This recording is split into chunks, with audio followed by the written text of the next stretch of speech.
Imagine spending an hour with the world's greatest traders.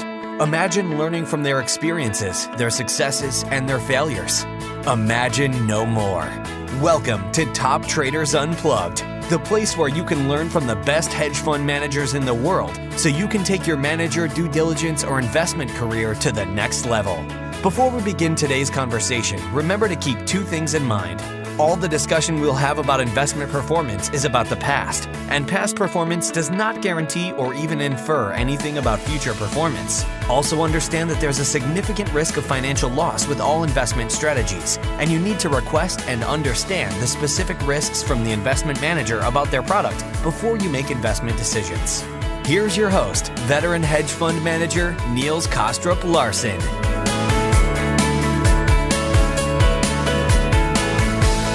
Welcome to another edition of Top Traders Roundtable, a podcast series on managed futures. My name is Niels Kaastrup Larsen, and I'm delighted to welcome you to today's conversation with industry leaders and pioneers in managed futures, which is brought to you by CME Group. Today, I'm joined by Carrie Lo, Director of Hedge Strategies at CalSTRS, Ela Karahasanoglu, Vice President at Workplace and Safety and Insurance Board, as well as Ryan Abrams, who is the portfolio manager at Wisconsin Alumni Research Foundation. First of all, welcome and thank you so much for taking time out of your busy schedules to join me today for this conversation, not just about managed futures, but also alternative investments in general. Before we jump into today's topics, share with me a short version of your background and how you got to where you are today. And Carrie, why don't we start with you? Tell us about your investment journey and how that led you to CalSTRS. Thanks, Niels. I'm happy to participate. Sure. I joined CalSTRS in 2009 when they had just formed the Innovation and Risk Unit. And prior to that, my experience has been quite broad in the finance industry on both the buy side in investment banking, corporate finance in New York, as well as on the buy side in equity research and convertible bond research at a mutual fund. My academic work has been in business as an undergrad at UC Berkeley, and I also earned a master's in finance from the London Business School. Fantastic. And thank you. All of those experiences have really culminated in my position at CalSTRS now, in the sense that I've worked at large organizations, small organizations on the buy side and sell side. And now being an allocator, we've essentially created a new group within a large, stable institution. And the purpose of the Innovation and Risk Unit is to test strategies that are new to CalSTRS and can diversify the total plan. Primarily, it's heavy equity beta. Sure. And in the innovation unit, I spearheaded our first investments into hedge funds, namely global macro and trend following. And those have since become part of a formal asset class called Risk Mitigating Strategies, or RMS. Exactly. That's great. Appreciate it. Thank you so much. How about you, Ela? I know that you've also been on the consulting side, advising institutions about alternative investments, as well as on the manager side. So I'm really interested in finding out what led you to the investor side of our industry. Oh, thank you, Niels. And thanks for this great podcast and allowing me to participate. So I'm told that I actually have what people call the trifecta. So the asset management, the consulting, and now the institutional or the allocated role. So right now I'm at Workplace Safety Insurance Board. I oversee our multi-asset strategies portfolio. We're roughly a $30 billion plan based in Toronto. It's an insurance, mostly an insurance plan. And I oversee roughly 20% of that portfolio that includes hedge fund strategies. But I started out my career as actually a trader in Turkey. I grew up in Turkey, and I was a currency and bond trader. I went on to the States. I worked at Merrill Lynch and the credit derivatives as well as asset management group. I did my MBA at Georgetown around the same time. Then I moved to Europe. I worked for European Union on a number of projects. And then I moved to Canada, and I worked actually for a New York-based quant global macro CTA. And that's where I got my first interaction with the macro and managed futures in the CTA world. So I was the head of quant research and trading for that hedge fund for roughly 6 years.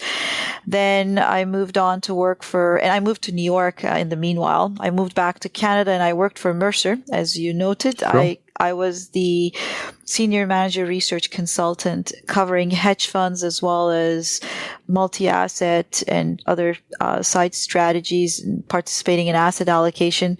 My focus was really on the quantitative strategies, although I did cover discretionary as well. And after that, I spent a year at CIBC Asset Management. I was the institutional portfolio manager for currency and asset allocation team. So that was going back to asset management. And I moved to Workplace Safety Insurance Board roughly a year ago. And since then, I'm overseeing the development of the portfolio as well as now I'm overseeing the investment team as well. Fantastic. Thanks ever so much, Ela.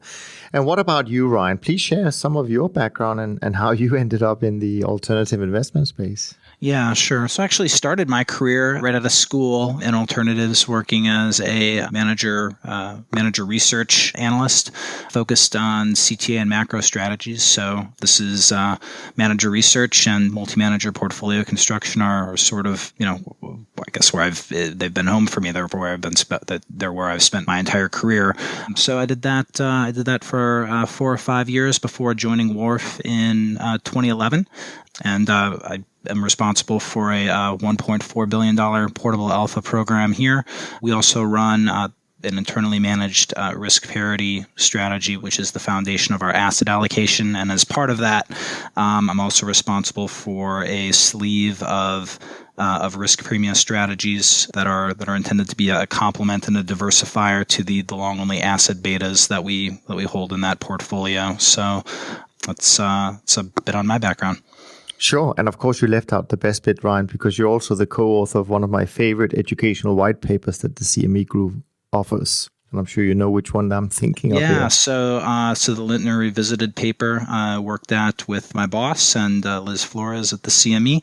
So just highlighting some of the benefits of managed futures and institutional portfolios, and a bit of an update and refresher on John Lintner's early 80s paper describing the same. Sure. Absolutely. Now, our conversation today will focus on how the three of you use managed futures as part of your portfolio and the specific role that it plays. And I think it's safe to say that managed futures, and in particular trend following strategies, most often is used by institutional investors as protection during periods of stress in the financial markets in order to mitigate risk for the overall portfolio. And of course, in your case, Carrie, as you mentioned, you have in fact set up a specific part of your portfolio for risk mitigation strategies of about 9%, according to what I could find, which is, of course, in your case, not a small amount of money given CalSTRS size. Could you start out by talking us through how you define the crisis that you wish to mitigate and what led you to make this decision? That's correct. CalSTRS manages about $206 billion now for close to 1 million teachers. And in 2015, we went through an asset allocation study where we modeled a new class called Risk Mitigating Strategies and modeled how it would improve our funding ratio over a 20-year time horizon. And within risk mitigating strategies, we included 4 investment sleeves. They are trend following, global macro, systematic risk premia, and long duration treasuries. And the investment committee did decide to allocate 9% to this new class.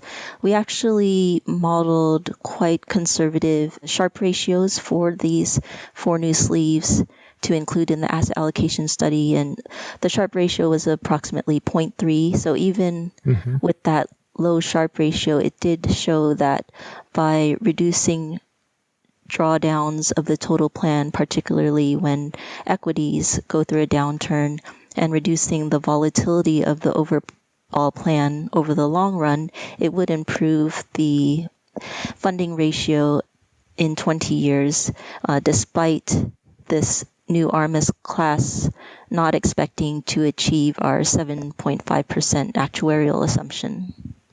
Sure. And we don't know what the next crisis will look like, which is why we wanted to include a number of tools in our toolkit.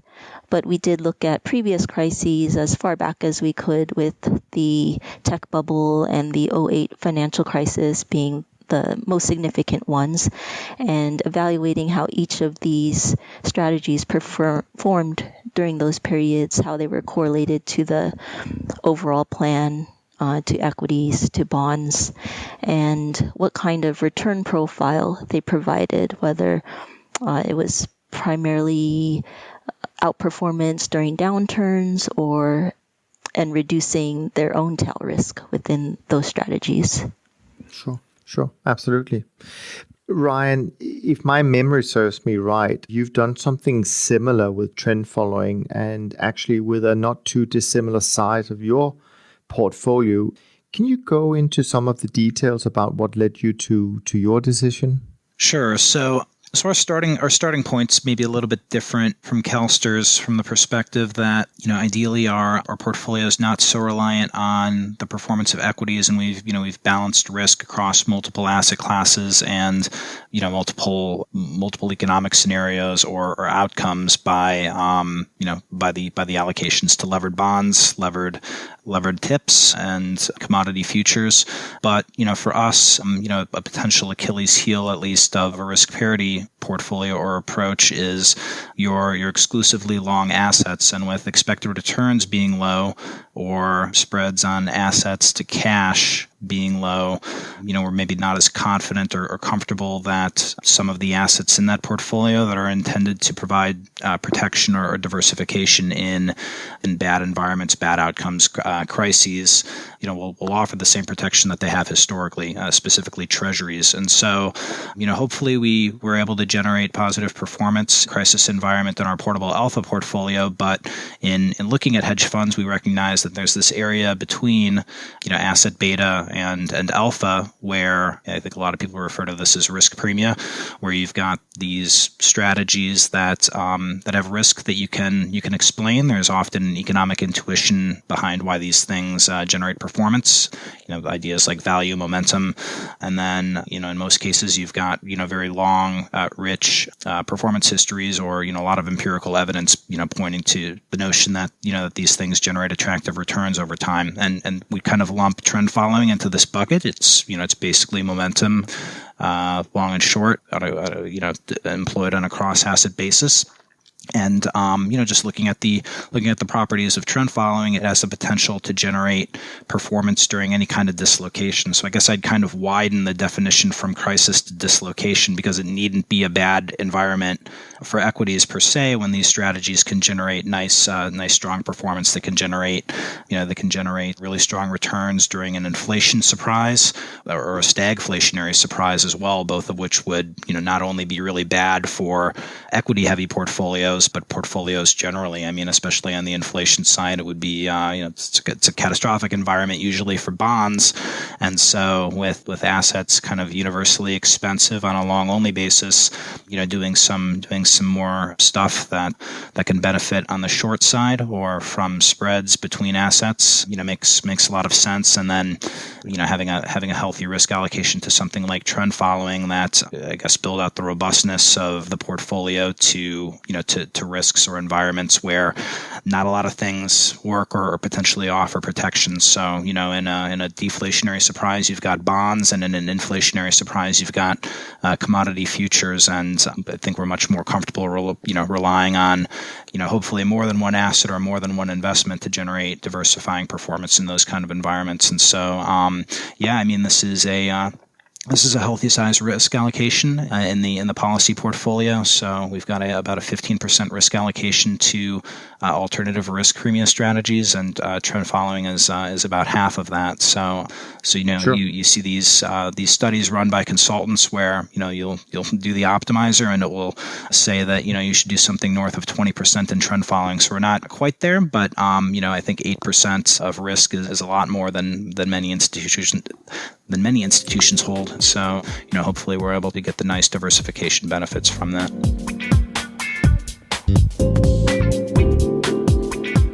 Just one quick question. When did you start your portfolio allocation? We've been invested in trend following strategies for more than a decade through the Portable Alpha program, but we moved that over to become part of the policy allocation in March of this year. So it's only been a few months.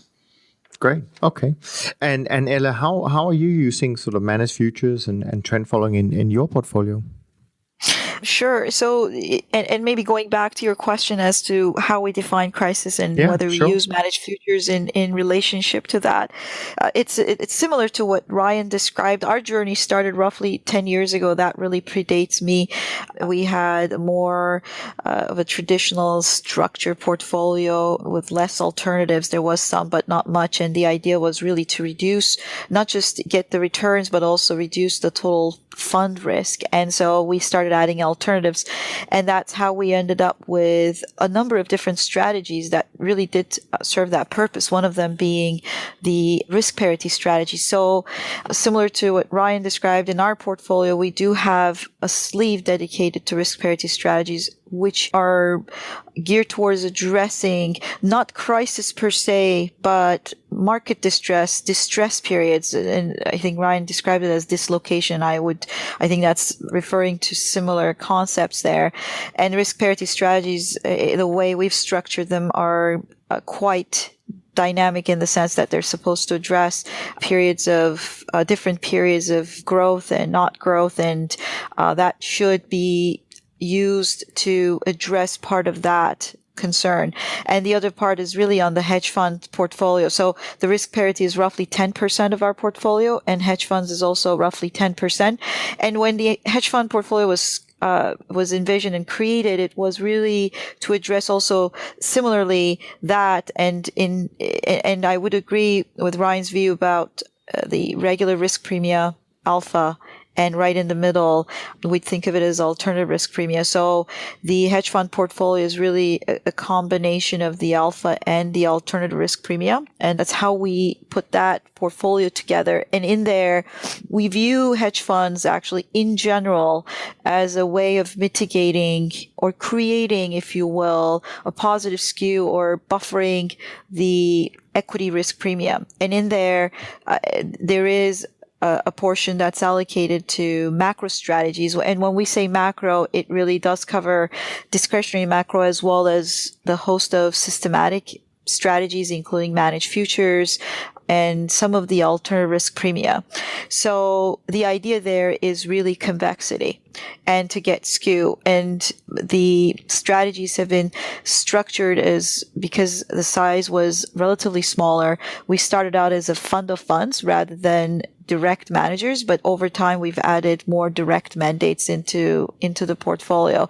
And what we're looking for there is really in periods that the equity risk premium is not driving the returns, that we want to get a decent buffer and lowering risk from that portion of the portfolio. And we want to keep a healthy level of that going forward. Sure. Speaking of level, I mean, in one of my recent roundtables, which I encourage all of our listeners to go back and listen to, I was joined by 3 of the world's leading consultants. And one of them said that when it comes to trend following strategies, most investors are unable to allocate as much to this strategy as they really should, which Ryan also alluded to. I mean, do you agree with this? And, as investors who have embraced it and the benefits of trend following, do you feel still deep down that you should really have a much bigger allocation, but politically that would just not be possible to do? Carrie, if I can come to you first on this one again? Sure. I think Ryan and Ela made great points in that this is an expected positive real return strategy over the long run, that it provides a different source of return because you can go long and short, multiple asset classes, multiple geographies, and it's a diversifier both in negative tails and potentially positive tails as well. And the capacity issue and allocation size issue, it is an important one that we grappled with, in that trend following has a number of benefits, but there are times when it doesn't perform, when there are not strong trends in the market, and those periods can actually be quite long and multiple years, as we've seen. So it's a lot about setting expectations up front on the purpose of the strategy, how it's expected to behave, and when, and then there are also sometimes capacity issues about the strategy itself. We hear about investors piling in or withdrawing from the strategy in mass, and issues about potential market movements and how quantitative strategies may be influencing markets. There is always a trade-off, and I think trend following, there's a general definition of it, but there are a lot of details in how you invest or what areas you invest in trend following, whether it's more short term or more long term. And certainly on the short term side, there's less capacity and more transaction costs. From our standpoint, we began looking at trend following in 2011, and at that time there were number of investor pressures about fees and performance, and so managers were responding with developing more medium and long-term products that were lower fee, and that was the route we decided to go to invest in, because both of those things were attractive to us, and certainly on the fee front, we wanted to access this strategy at a lower cost. Sure. Absolutely. And we may touch on that a little bit later as well. What about you, Ela? Do you secretly walk around wishing you had 3 times as much in trend following that you currently have? Indeed. So I think Carrie touched on a very good point.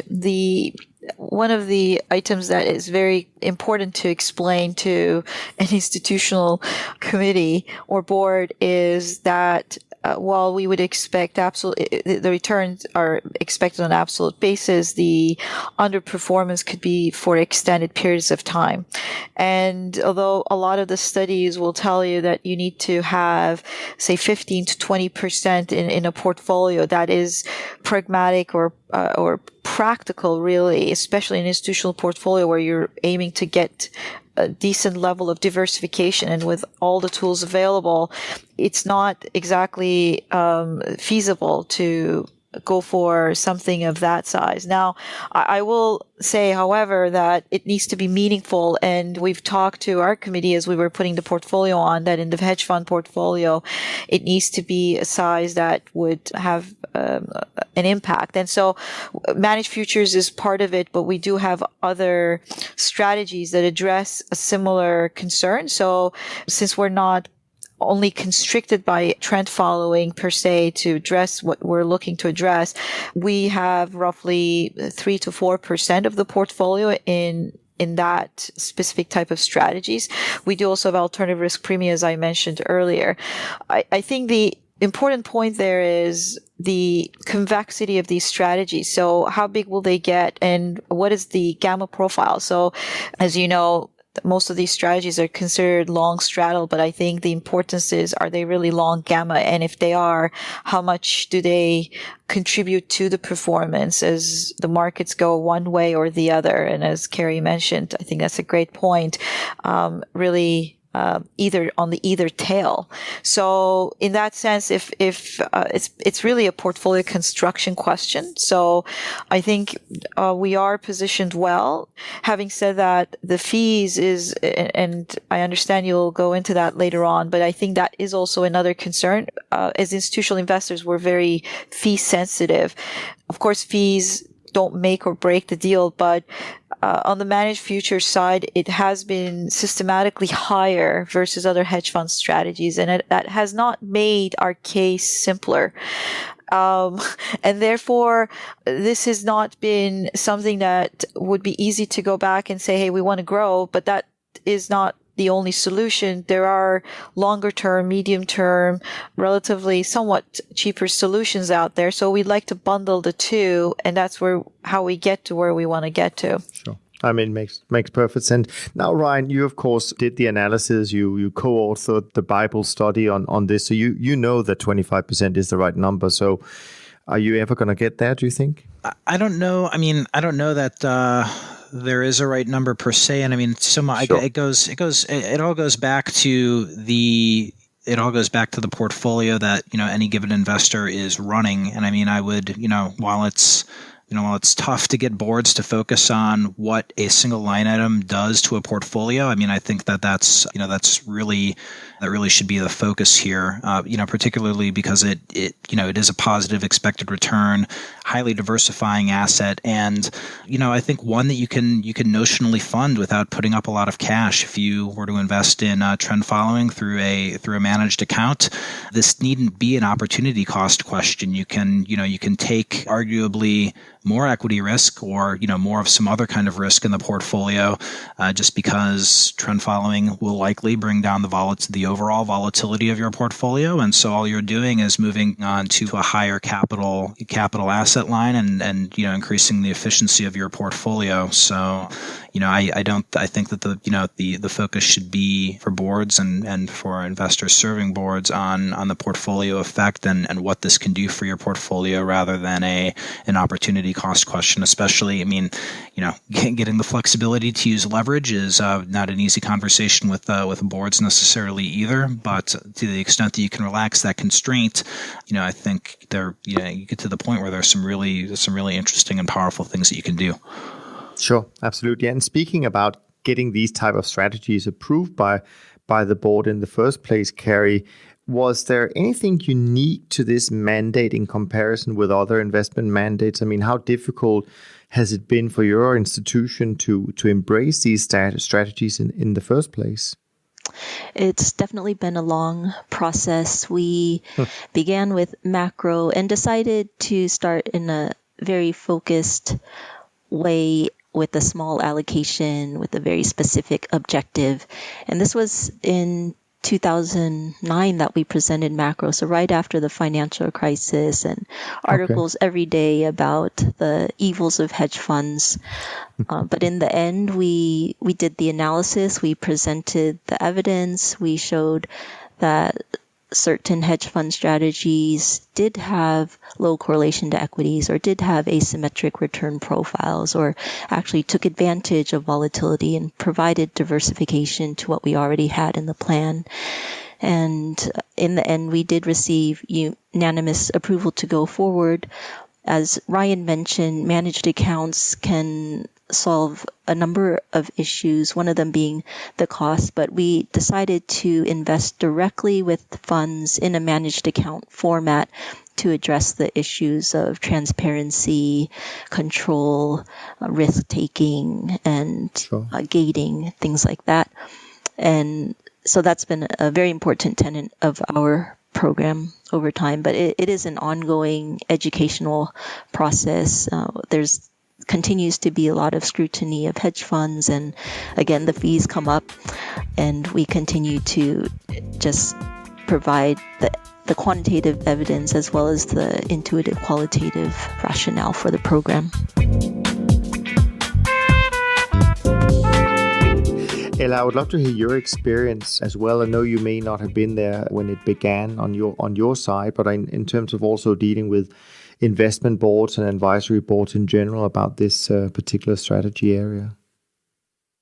This is interesting because I also, as you mentioned, I did deal with this when I was at Mercer, and being on the consulting side of the business, it was interesting because people have different problems and every portfolio is slightly different. So the major driving factor was, or the way we approached it was, especially equity centric portfolios where the main performance driver was, or the portfolio was traditional 60-40 or equity risk premium was the main driver. We explained that there needs to be various drivers of returns to diversify away from one driver of return or two.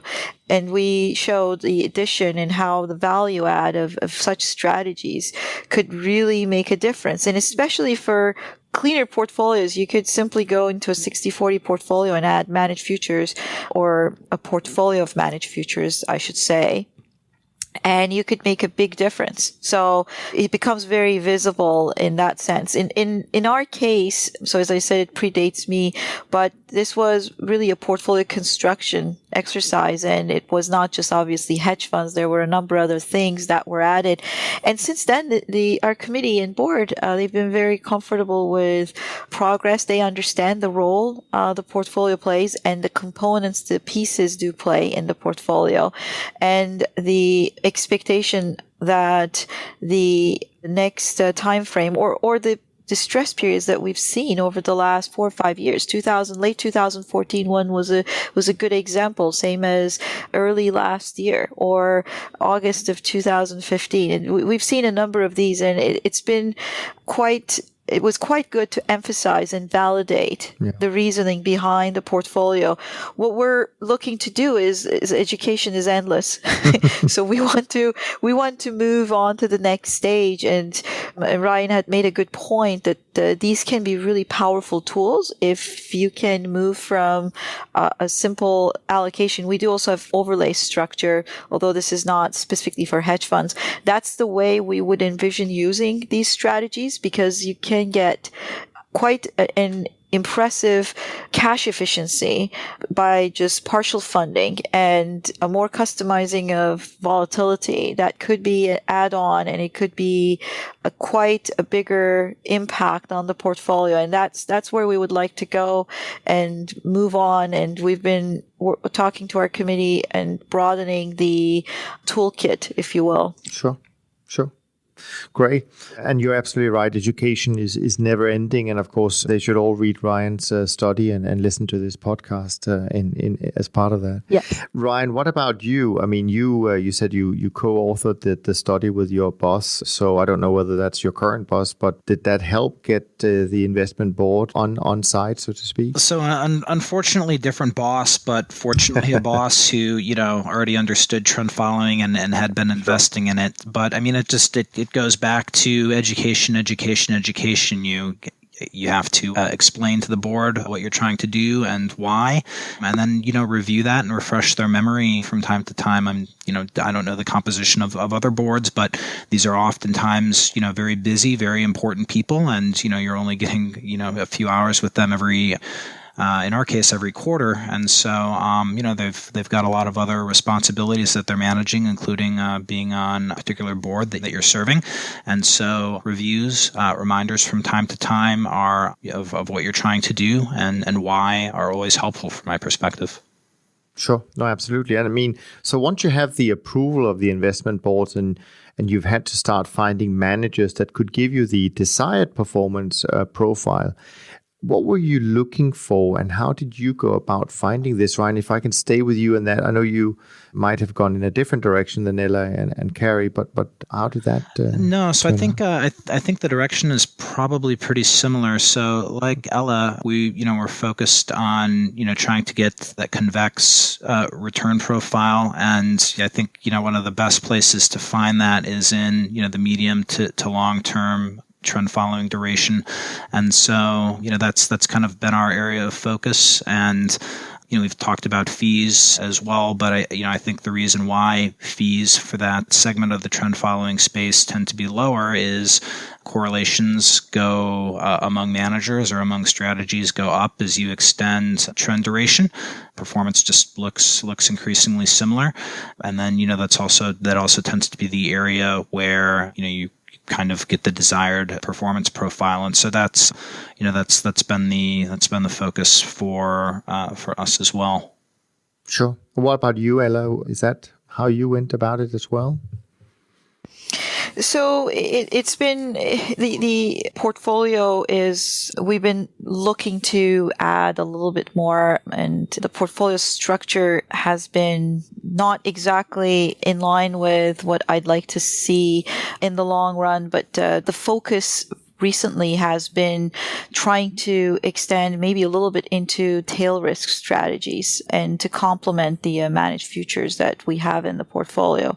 So it's been a journey on our end, and I've been actually looking to expand our horizons in the sense that there's a lot of different things that we want to add into the way we deal with different timeframes. So, and as Ryan mentioned, the fees have been a little bit difficult to deal with, and that has sort of created and I guess I should say encouraged us to look outside of what we are currently utilizing. So but initially, when constructing the entire subset of managed future and macro strategies, we did look at the whole host of, I'd like to call them the beta strategies, if you will, although they're not really the typical beta strategies, beta as well as the alpha strategies into the mix. And that's how we took it forward. Sure.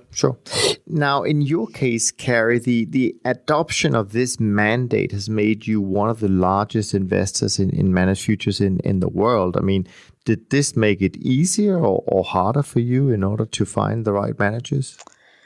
The manager selection process never seems easy, but we did want to start with a very broad universe, and so there are nearly 800 trend following managers. And because of the size of our allocation, we did place more emphasis on the larger managers and those that were institutional quality, and that we wouldn't have too large of a holding ratio or percent of their assets with our investment. We did meet with nearly 50 trend following managers. We ultimately selected 6. So we did try to take a very broad view. Ultimately, when we decided on how we would construct the portfolio, we evaluated each manager on a standalone basis, but as others have alluded to, how they interact or how they diversify each other was very important. So along the lines of time horizon, we did want to include some short-term managers, so maybe down to a week or less, nothing high frequency, up to the longer-term managers, or having some that have some adaptive process across those time frames. We also wanted diversification along the lines of the markets that they trade and the instruments that they trade. So some will trade less than 100, others will trade north of 300. And we also wanted exposure to various geographies. And although the correlation of the managers can be very high, we found that sometimes there is enormous dispersion among the returns because of how they construct their portfolio, how they manage the risk. And so we also wanted to diversify along those types of approaches. Yeah, I mean, it's interesting you mentioned the dispersion of returns. I actually think that dispersion between trend followers, their returns are increasing in many respects. I think in recent years, it's not been that easy to really forecast how that space is reacting to certain periods.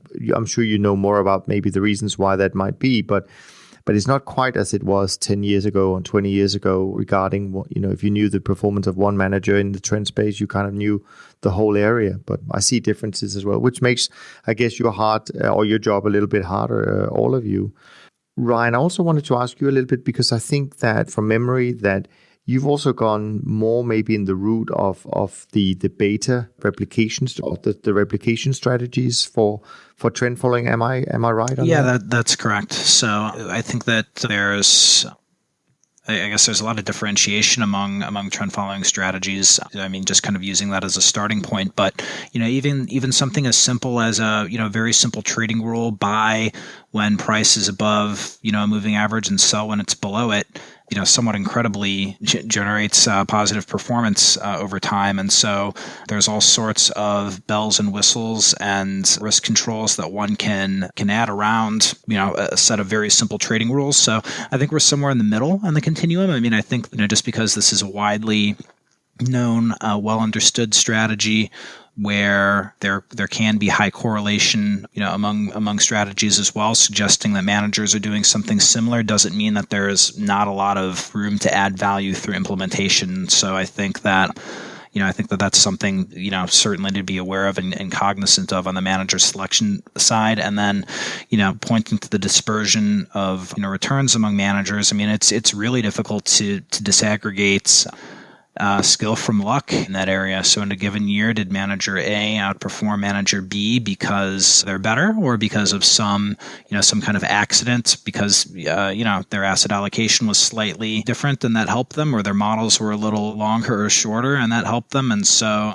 from my perspective, these are all difficult factors to try to understand and weigh, and I think you just try to do the best you can.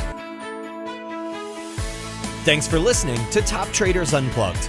If you feel you learned something of value from today's episode, the best way to stay updated is to go on over to iTunes and subscribe to the show so that you'll be sure to get all the new episodes as they're released.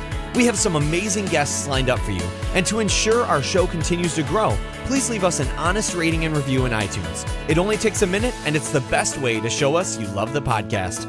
We'll see you next time on Top Traders Unplugged.